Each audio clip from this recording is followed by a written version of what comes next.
Burundi is one of the poorest nations in the world. About 10.5 million people live in this relatively small country, and most of them on less than $1 a day. What if nearly 9 out of every 10 people in your country live below the poverty line? What if almost half of your population were children under the age of 15? Welcome to Burundi, a small, landlocked nation situated in Africa's Great Lakes region. Despite its breathtaking landscape and a culture rich with history, Burundi carries the heavy burden of being one of the poorest countries in the world. It's a place where poverty, political instability, and environmental challenges collide, shaping the lives of its 12 million inhabitants. But how did Burundi get here? And can it break free from this cycle of hardship? Join us as we explore the complex factors driving Burundi's poverty, from its agricultural reliance to its troubled political landscape, and uncover what the future may hold for this struggling nation.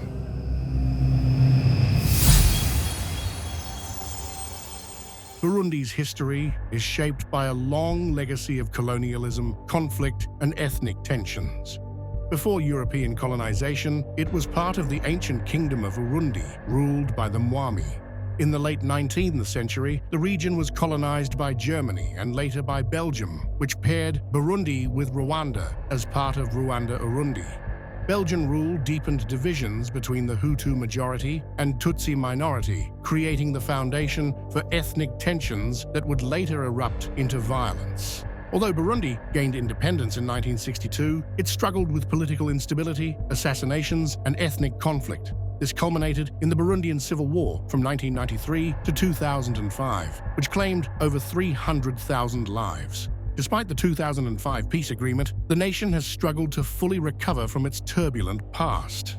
Burundi's economic struggles are deeply rooted in its reliance on agriculture, with over 80% of the population employed in the sector and subsistence farming accounting for 95% of the country's food supply.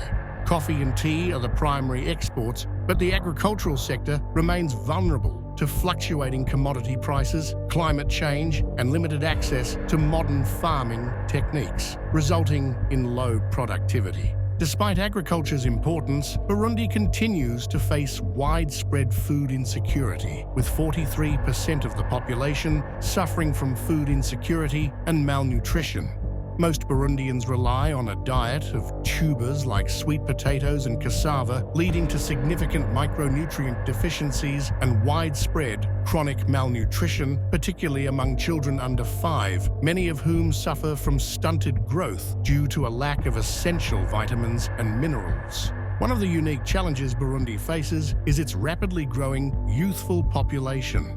Over 40% of the population is under the age of 15, and this demographic reality puts enormous pressure on the country's limited resources. As the population grows, so too does the demand for food, education, and jobs. However, with few opportunities for formal employment, many young Burundians are left with no choice but to rely on subsistence farming or informal labor, perpetuating the cycle of poverty. Burundi is also one of the most densely populated countries in Africa, and the strain on its land and natural resources is becoming increasingly evident. Overuse of land for farming, combined with deforestation, has led to severe land degradation and erosion. These environmental issues, compounded by the effects of climate change, pose significant challenges to Burundi's agricultural sector and its ability to feed its population. Burundi's political instability is deeply intertwined with its economic struggles, as the country has been plagued by cycles of violence, civil unrest, and political turmoil since gaining independence. Despite efforts to address ethnic tensions and promote inclusive governance, the government has been accused of corruption, authoritarianism, and human rights abuses. The 2015 crisis, sparked by President Pierre Nkurunziza's controversial bid for a third term, led to widespread protests and a failed coup attempt, prompting the international community to cut aid, further crippling the already fragile economy.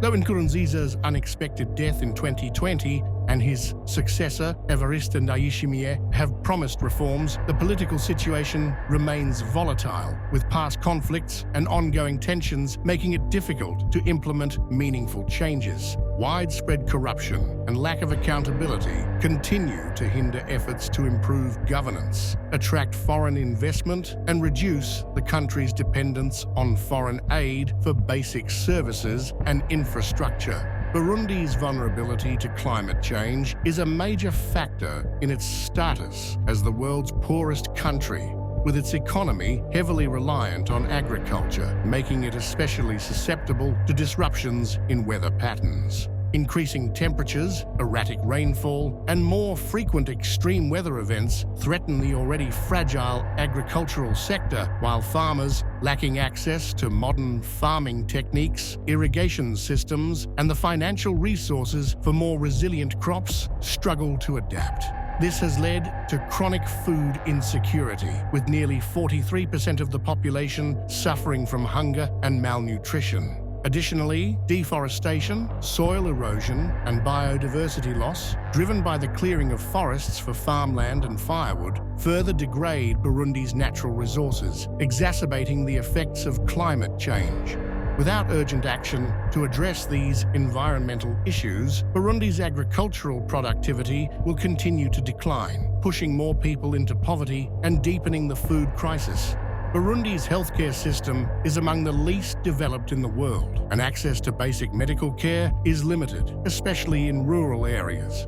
The country has some of the highest rates of maternal and child mortality in the world, and preventable diseases such as malaria, cholera, and diarrhea are widespread. Malnutrition and poor sanitation only exacerbate the country's health crisis, with many Burundians lacking access to clean drinking water and proper hygiene facilities. Burundi's healthcare system is severely understaffed and underfunded, with few hospitals and clinics that often lack essential medical supplies and trained personnel.